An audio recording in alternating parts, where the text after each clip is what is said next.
इसी साहब उससे शॉर्ट सर्किटेड हो जाएंगे, मतलब उनके हाथ में धन नहीं आएगा। और जैसे ही उनको इस चीज़ की अनुभूति हुई, वो एमओयू साइन करने से पलट गए।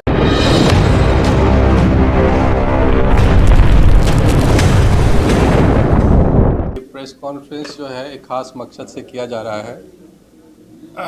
आप सबको पता होगा कि कल भारत सरकार के स्वास्थ्य मंत्रालय और शिक्षा मंत्रालय MHRD और BHU के बीच में एक MOU साइन हुआ है। MOU जिसमें ऐसा कहा जा रहा है कि अब जो है PMSSY फंड के द्वारा जो विभिन्न जगहों पर एम्स का निर्माण सरकार द्वारा करवाया गया है, उसी तर्ज पर ये MOU जो है BHU में एम्स की स्थापना के रास्ते को प्रशस्त करेगा। ये उनका जो हमने या आप लोगों के माध्यम से भी जो प्राप्त हुआ, क्योंकि जो MOU के टर्म एंड कंडीशंस तो मैंने नहीं देखा है।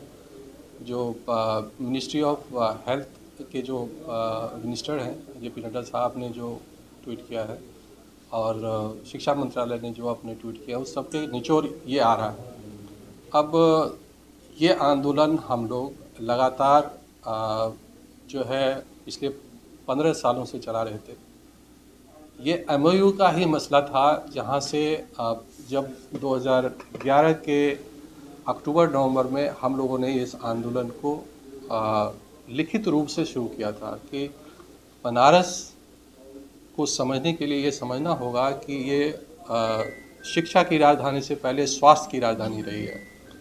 धर्म की राजधानी के साथ साथ स्वास्थ्य के महत्व जो है एक साथ जुड़ा हुआ है, लेकिन हम लोग इसके महत्व को पहले से नहीं जानते थे। जब बनारस हिंदू यूनिवर्सिटी में एक छात्र के रूप में मैं पढ़ रहा था, तभी मुझे ये अनुभूति हुई थी कि बनारस हिंदू यूनिवर्सिटी में जो इसकी मूल आत्मा है किसी भी मेडिकल चिकित्सीय पद्धति की, वो हार्ट जो है सबसे मुख्य जो संस्थान होता है, संस्थान का हृदय होता है। हृदय वास्तव में वो हृदय ही बहुत कमज़ोर है और कई सारे मरीजों को मैंने चिकित्सा के अभाव में मरते हुए देखा।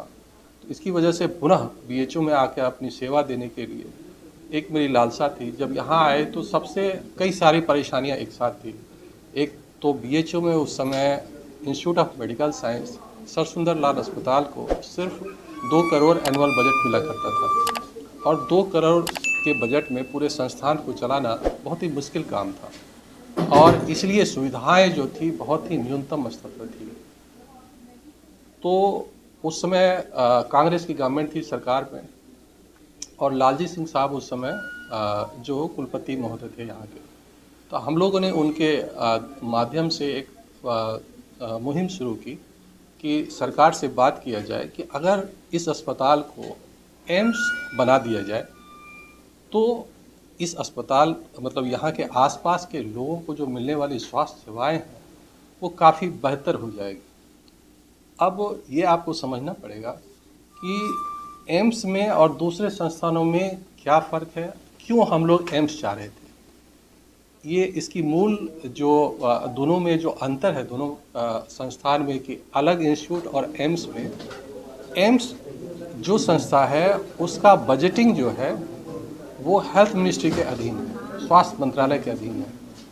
और जबकि दूसरे जो संस्थान होते हैं, चिकित्सीय संस्थान या मेडिकल कॉलेज जो है, वो या तो स्टेट में स्टेट के अधीन है या एम्स लाइक हैं तो उसको HRD मिनिस्ट्री के द्वारा फंडिंग होता है। HRD मिनिस्ट्री में बहुत सारे अस्पताल आते हैं, इसलिए उनका बजट का दायरा बहुत ही कम होता है और यही वजह थी कि यहाँ बजट का घोर अभाव था। जबकि स्वास्थ्य मंत्रालय जो है वो सिर्फ एम्स को फंड कर रहा था उस समय, या एम्स जैसे कुछ गिने चुने संस्थानों को, मतलब 4-5 संस्थानों को उस समय करते थे, पर उस समय तो इतने एम्स थे नहीं। तो हम लोगों ने 2 मुहिम की, एक शुरू की, एक आंदोलन के तौर पर सबसे पहले यहाँ पर लिखित तौर पर आवेदन किया गया। यहाँ के अधिकारियों के बीच में सहमति बनाई गई कि इसको एम्स बनवाया जाए, कन्वर्ट किया जाए। तो लालजी सिंह साहब हमारे इस बात से सहमत हुए और पत्राचार शुरू हुआ मिनिस्ट्री के बीच में, HRD ministry, health ministry and BHU। आप देखेंगे कि जनवरी 2013 में ये उस स्तर पर आ गया जो कल का स्तर था, यानी कि तीनों के बीच में एक एमओयू साइन होगा और उसके बाद जो है स्वास्थ्य मंत्रालय को डायरेक्ट कंट्रोल में इंस्टीट्यूट ऑफ मेडिकल साइंस को दिया जाएगा। और पहले से तो लालजी सिंह साहब जो कुलपति थे उस समय वो इससे सहमत थे कि हम जो है यहाँ पर एम्स जो है बनवाने के लिए इनको एमओयू कर लेंगे। लेकिन एन वक्त पर जब ये उनको समझ में आई बात कि जब इंस्टीट्यूट ऑफ मेडिकल साइंस और स्वास्थ्य मंत्रालय के बीच में एमओयू हो जाएगा तो फंडिंग डायरेक्ट उनका स्वास्थ्य मंत्रालय से इंस्टीट्यूट ऑफ मेडिकल साइंस को हो जाएगा और वीसी साहब उससे शॉर्ट सर्किटेड हो जाएंगे, मतलब उनके हाथ में धन नहीं आएगा। और जैसे ही उनको इस चीज़ की अनुभूति हुई वो एमओयू साइन करने से पलट गए। और उसके बाद 3 मार्च 2014 से आंदोलन शुरू हो गया। फिर हम लोगों ने इसी मुद्दे को जनवरी में हुआ तो उसके बाद एक मुहिम शुरू की, आंदोलन किया और 15 दिनों का पहला आमरण अनशन हमने किया था उस समय पहली बार कि इसको भाई किसी व्यक्तिगत एक व्यक्ति के लाभ या हानि के लिए इस देश के आसपास के कम से कम 6 से 10 करोड़ आबादी जो इस पर सीधे तौर पर आश्रित है उसको उनके अधिकारों से वंचित नहीं किया सकता है। और हमारे बीच आंदोलन में ही चुनाव घोषित हो गई, चुनाव की घोषणा हो गई। तो उस समय बीजेपी सत्ता में नहीं थी, कांग्रेस की सत्ता जा रही थी और चुनाव घोषित हो गया। तो बीजेपी के बहुत सारे नेता लोग हमारे साथ आए, उस आंदोलन को सहयोग दिए, जिसमें कि मुरली मनोहर जोशी जी जो यहाँ के उस समय के तत्कालीन उससे पहले सांसद थे वो भी हमारे आंदोलन में आए। और मुझे उस आंदोलन को तुड़वाने के लिए जो श्री श्री रविशंकर जी थे वो खुद अपने हाथों से जूस पिलवाकर उस आंदोलन को समाप्त कराया था। और उनका कहना था कि ये आंदोलन अब हम सबका आंदोलन है और हम लोग मिलकर इस आंदोलन को लड़ेंगे और यहाँ पर एम्स जरूर बनेगा। उसके बाद क्या हुआ, चुनाव हुआ, चुनाव का परिणाम आया, बीजेपी सत्ता में आई और जैसा उन्होंने वादा किया था उसके हिसाब से एक पूर्वांचल में एम्स घोषित की। यहाँ तक सब सही चल रहा था और वो एम्स काशी में ही बनेगा, इसके लिए पीएमओ कार्यालय में एक नोटिस तक चिपक गया। और यहाँ के बाद जो लोग व्यक्तिगत तौर पर इससे आहत थे, जैसे मैंने एक बताया कि कुलपति जी थे उस समय लालजी सिंह साहब जो उससे असहमत थे, तो वो एक लॉबी थी, पहले जांच केंद्रों के लॉबी थी जो निजी जो सरकारी संस्थान यानी बीएचयू से प्राइवेट में जांच के लिए भेजा जाता है, इलाज के लिए, दवाओं के लिए, वो सब लॉबी जो है एक्टिव हो गई और सबने कोशिश की कि किसी भी हालत में एम्स यहाँ ना बने, मतलब नकारात्मक सोच। और उसी समय ये मामला चूँकि प्रकाश में आ गया था तो योगी जी को ये मामला पढ़ने में आया उनके संज्ञान में, तो उनके लिए लगा कि ये बड़ा ही अच्छा अनुभव है। भाई ऑलरेडी एम्स घोषित हो चुका है, सरकार ने बजट आवंटित कर दी है, अब हम एम्स की मांग करते हैं कि गोरखपुर में बनवा दी जाए। और चूँकि भाई हम तो एक डॉक्टर हैं, हमारे पास तो मैं कोई राजनीतिक व्यक्ति तो था नहीं, और वो उसी पार्टी के एक सदस्य थे और एक मजबूत सदस्य थे जो जिनकी पार्टी और संगठन में अच्छी पहुंच थी। उन्होंने पूरे इस मुहिम को चलाया और अल्टीमेटली क्या हुआ, काशी से एम्स चला गया गोरखपुर। कोई बात, सरकार के पास पैसे की कमी नहीं है, पूरे देश में स्वास्थ्य सेवाओं की कमी है, तो हमको इससे भी कोई एतराज़ नहीं है कि वो गोरखपुर में बने। हमारा तो कहना बेसिक जो लड़ाई थी वो स्वास्थ्य के मौलिक अधिकार की लड़ाई थी, है और आगे भी रहेगी। देखिए कई सारे बैनर अभी भी मेरे चिपके होंगे आगे पीछे, जहाँ देखिए पीछे भी आप देखेंगे तो राइट टू हेल्थ की बात करते हैं हम, तो स्वास्थ्य का अधिकार सबों को हो, तो हमको उससे कोई आपत्ति नहीं थी। लेकिन यहाँ पर फिर वो लॉबी लगातार लगी रही कि एम्स नहीं बनने देंगे। तो हमने कहा कि चलिए बीएचयू में अगर किसी को एम्स बनने से आपत्ति है तो स्वास्थ्य सेवाएं बेहतर होनी चाहिए, बीएचयू की सेवाओं को भी बेहतर कर दीजिए और एक एम्स जो है बीएचयू से बाहर बना दिया जाए। और उसके लिए अदलपुरा या और भी उपयुक्त जगह जहां पर समझ में आए, सरकार को जहां समझ में आए जहां आम जनता को समझ में आए, यहाँ के नीति निर्देशों को लोगों को समझ में आए, वो एक एम्स जो है काशी में बने, बीएचयू के बाहर या बीएचयू के अंदर, जहां सरकार को उपयुक्त लगे। मैं ये मेरा कोई व्यक्तिगत चीज़ तो है नहीं, व्यक्तिगत लाभ या हानि का मसला नहीं था, क्योंकि आम जनता के लिए जो भी मांगे थी वो आम जनता के स्वास्थ्य की बेहतरी के लिए थी। तो ये संघर्ष लगातार चलता रहा। फिर अक्टूबर 2014 में मैंने दूसरा आंदोलन किया, जब नहीं मिला तो फिर उसके बाद जब 2019 में मैंने आंदोलन किया, उस समय एक एमओयू साइन हुआ 18 के लास्ट में। उस एमओयू, फिर एक एमओयू वहाँ थी, दूसरे एमओयू 2018 में साइन हुआ। उस समय भी स्वास्थ्य मंत्रालय, शिक्षा मंत्रालय और बीएचयू के बीच ही ये एमओयू हुआ। लेकिन यहाँ पर स्वास्थ्य मंत्रालय सीधा, यानी देखिए, किसी भी संस्थान को चलाने के लिए दो तरह के बजट होते हैं।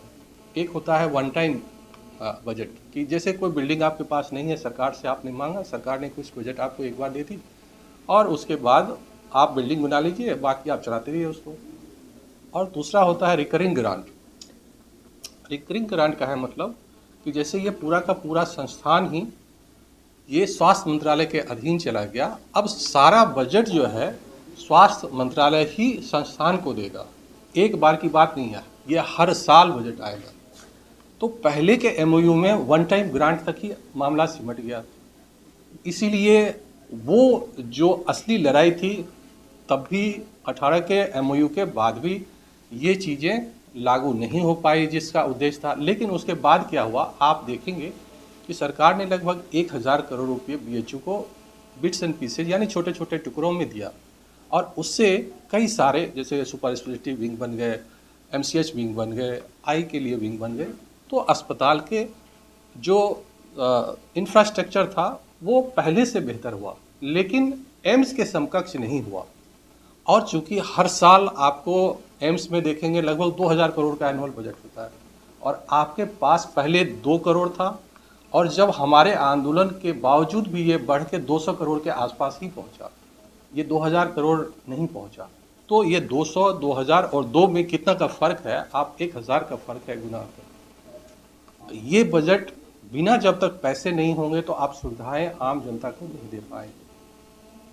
इसीलिए इस एमओयू जो अभी हुआ है, इस एमओयू का जो तथ्य है, एचआरडी मिनिस्ट्री और हेल्थ मिनिस्ट्री के खास करके जो ट्वीट में लिखा हुआ है, एमओयू तो हमारे पास नहीं है, लेकिन उससे ये चीज़ लगता है ऐसा उसको पढ़ के कि अब स्वास्थ्य मंत्रालय बीएचयू को सीधा बजट देगी। और बीएचयू को अगर स्वास्थ्य मंत्रालय, मतलब बीएचयू नहीं, इंस्टीट्यूट ऑफ मेडिकल साइंस को बजट देगी, अगर ये सीधा budget institute of medical science को देती है और हर अपने बच्चे की तरह अडॉप्ट कर लेती है, तो इसका मतलब है कि हर साल आपको रिकरिंग बजट मिलेगा, एक बार की तरह नहीं मिलेगा। और हर साल जब आपको ना 2000 करोड़ सही, अगर 500,000 करोड़ भी मिलेगा, तो आपको हर साल अपने इंफ्रास्ट्रक्चर को मजबूत करने का मौका मिलेगा। आप अपने जो जर्जर हो गई जो व्यवस्था है उसको बेहतर कर पाएंगे। मरीजों को जो बहुत सारा आज अपने खुद से वहन करना पड़ता है, खर्चों को वहन करना पड़ता है, वो सब शायद ना करना पड़े, ऐसी मेरी उम्मीद है। और ये वो रास्ता है जो एम्स बनने की तरफ जा रहा है। बीएचयू का इंस्टीट्यूट ऑफ मेडिकल साइंस जो है एम्स बनने के मुहाने की तरफ चल रहा है। ऐसा इस एमओयू को पढ़ने के बाद असली में पता चलेगा कि क्या है क्या नहीं है। लेकिन जो हेल्थ मिनिस्ट्री का जो ट्वीट है उससे यही लग रहा है। तो हम लोग का यही कहना है कि आप अगर वन टाइम ग्रांट अगर बीएचयू को देंगे या किसी भी संस्थान को देंगे तो वो एम्स नहीं बन सकता है। इसके लिए जो सबसे ज़रूरी बात है वो है आपको इंस्टीट्यूट ऑफ मेडिकल साइंस को, मिनिस्ट्री ऑफ हेल्थ को डायरेक्ट अडॉप्ट करना होगा। और जो पीएमएसएसवाई वाला आपने बात कही है उसी के थ्रू पूरे देश में एम्स बना है। अगर आपने उसके तहत इनको अडॉप्ट कर लिया है इस एमओयू में, तो इस एमओयू को वास्तविक एम्स के रास्ते में एक सकारात्मक कदम माना जाएगा। और अगर ये बात सही है तो इसके लिए सरकार और पूरी सरकार और मोदी जी धन्यवाद के पात्र हैं, क्योंकि उन्होंने कम से कम 15 सालों के संघर्ष के बाद ही सही उनको समझ में आई कि उनके यहाँ की जनता जो है उसकी स्वास्थ्य सेवाओं को बेहतर करने की आवश्यकता है और वहाँ पर बजट को बढ़ाने की आवश्यकता है। ये संघर्ष तो सबसे पहले मैं ये क्लियर करना चाहता हूँ कि ये व्यक्तिगत मेरा संघर्ष नहीं था, ये हम सब का संघर्ष था और जिसमें आप हमसे ज़्यादा महत्वपूर्ण भूमिका निभाए। आप लोगों ने बहुत महत्वपूर्ण भूमिका निभाई इस पूरे आंदोलन में और समय समय पर आप लोगों ने आवश्यकता के अनुसार जितनी ज़रूरतें थी उस मुद्दे को आपने प्रमुखता से छापा, जिससे सरकार को इनकी महत्ता समझ में आई और आम जनता गांव-गांव में लोगों ने प्रदर्शन किया। इस बार भी जब हम लोग 21 दिन तक आमरण अनशन पे थे तो पूरे पूर्वांचल और आसपास में हर गांव-गांव में लोग इससे भावनात्मक रूप से जुड़े थे। हर गांव-गांव से लोग मुझे रोज़ फ़ोन करते थे, हज़ारों की संख्या में, और कई जगह लोगों ने प्रदर्शन भी किए इसके समर्थन में। तो ये जो स्वास्थ्य के मौलिक अधिकार की लड़ाई जो हम लोगों ने मिलकर शुरू की है, इसमें कोई एक व्यक्ति नहीं है, इसमें पूरा समाज है और पूरे देश के लोग हैं। और जब ये पूरे मुहिम को हर लोगों को समझ में आ जाएगी तो सरकार, अगर आप देखें 15 साल पहले किसी भी सरकार के कोई भी नुमाइंदा कभी स्वास्थ्य को राजनीतिक मुद्दा नहीं बनाते थे। हम लोग गर्व से कह सकते हैं कि हम लोगों ने आंदोलन करके सभी पार्टियों को, चाहे पक्ष की हो या विपक्ष की, स्वास्थ्य पर स्वस्थ राजनीति करने को मजबूर किया। और इसका फ़ायदा ये हुआ कि स्वास्थ्य एक नीति के तौर पर एक 4 पिलर, मतलब अगर आप देखें कि पिछले बजट में सरकार ने कहा था कि हमारे 4 पिलर में से एक पिलर हेल्थ है और 5वां पिलर जो बचा हुआ एजुकेशन है, जो आज भी पीछे छुटा है, उसको भी साथ में लाने की ज़रूरत है। जब तक हेल्थ और एजुकेशन को हम लोग साथ में खड़ा नहीं करेंगे और सरकार अपनी प्राथमिकता में इसको शामिल नहीं करेंगे, हमारा देश और समाज और व्यक्ति कभी भी मजबूत और विकसित नहीं हो सकता।